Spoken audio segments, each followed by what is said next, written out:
Bonjour. Aujourd'hui, nous allons commencer l'apprentissage d'un protocole mis au point par une psychothérapeute américaine qui s'appelle Carol Luke. Elle a mis cette méthode au point en partant de la technique de l'EFT, tout spécialement pour éliminer les kilos superflus. Ce protocole minceur est composé de 3 parties, le présent, le passé et le futur. Nous verrons aujourd'hui le présent et le passé. Alors, vous commencez votre séance avec une phrase qui vous corresponde bien, du genre « Même si je ne peux pas me passer de nourriture, je m'accepte complètement et profondément ». Et vous faites 3 séquences par jour, de préférence tôt le matin ou juste avant d'aller vous coucher. Ensuite, vous allez vous concentrer plus précisément sur les sensations et les angoisses sous-jacentes qui vous conduisent à ce comportement alimentaire. Par exemple, même si je mange quand je m'ennuie, je m'accepte totalement et complètement. Ou bien, même si je mange quand je suis en colère, je m'accepte totalement et complètement et je me pardonne, etc.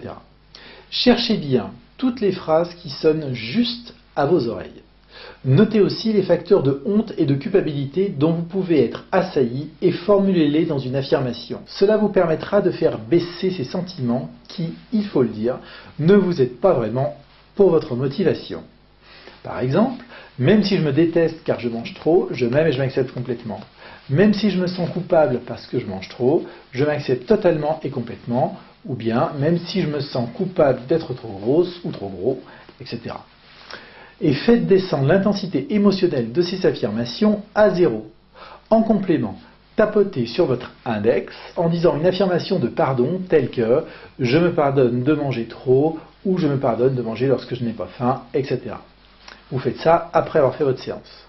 Pour le passé, vous allez travailler sur vos problèmes de confiance en vous. Identifiez les 3 événements négatifs de votre vie où votre confiance en vous en a le plus pris un coup.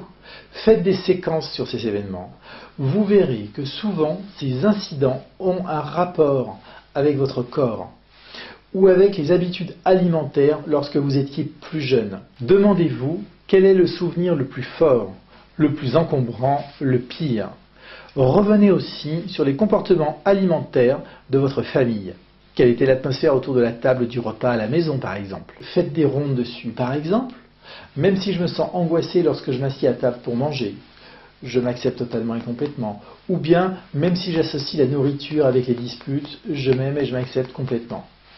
Rappelez-vous également la plus tranchante remarque que vous ayez entendue sur votre corps. Cherchez encore et encore tous les souvenirs inconfortables dans votre mémoire. Cela peut être un travail difficile, mais lorsque vous aurez fait fondre chacun de ces événements spécifiques, vous ferez de spectaculaires progrès.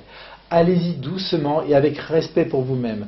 Vous avancez avec courage et je vous en félicite. La semaine prochaine, je vous expliquerai la suite de ce protocole. Maintenant, c'est à vous. À bientôt.